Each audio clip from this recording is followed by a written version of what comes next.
मजदूरों की मजबूरी की पूरी कहानी आपको बताएंगे, लेकिन इस वक्त बीजेपी प्रवक्ता संबित पात्रा जवाब दे रहे हैं राहुल गांधी को। लोगों के जेब में और उनके हाथ में पैसा देना, एक तरह से डायरेक्ट बेनिफिट ट्रांसफर के बारे में कह रहे हैं। दूसरा उनका जो विषय था वो था डिमांड बढ़ाना, ताकि मार्केट और इकोनॉमी सुचारू रूप से चल सके। तीसरी बात जो उन्होंने कहा है, बार बार कहा है कि बहुत बड़ी तूफान आ रही है, तूफान आ रही है, तूफान आ रही है। चौथी बात, बुजुर्गों की रक्षा करना, जो एल्डरली लोग हैं उनकी रक्षा होनी चाहिए।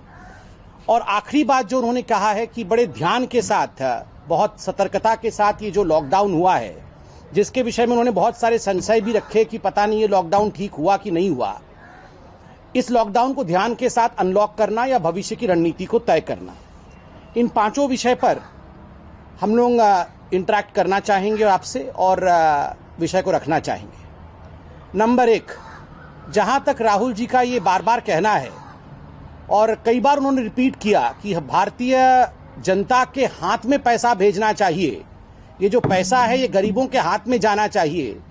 मैं बड़े सम्मान के साथ राहुल जी को कहना चाहूंगा कि राहुल जी, जो काम 70 वर्षों में कांग्रेस पार्टी से नहीं हो पाया, वह काम मात्र 6 वर्षों में मोदी जी ने करके दिखाया है।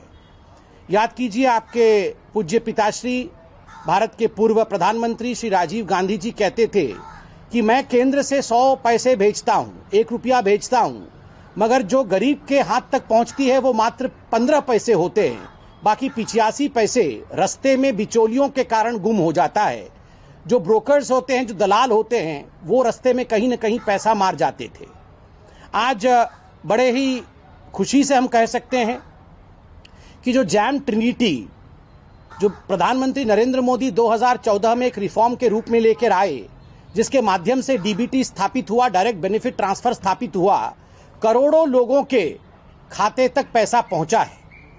आश्चर्य की बात है और ये खुशी की भी बात है कि जो लोग वर्षों तक आधार के खिलाफ और जाम ट्रिनिटी के खिलाफ बोलते थे, जनधन अकाउंट और मोबाइल के खिलाफ बोलते थे, आधार और मोबाइल के खिलाफ, आज वो लोग डायरेक्ट बेनिफिट ट्रांसफर और जाम के पक्ष में बोल रहे हैं। ये अपने आप में एक अच्छी बात है।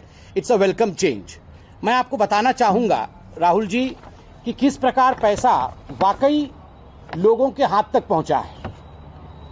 देखिए, महिला जनधन खाता धारक पहले किस्त में 20.05 करोड़ महिलाओं तक 10,025 करोड़ 10,025 करोड़ रुपीस ये डायरेक्टली महिलाओं के खाता तक पहुंचा है।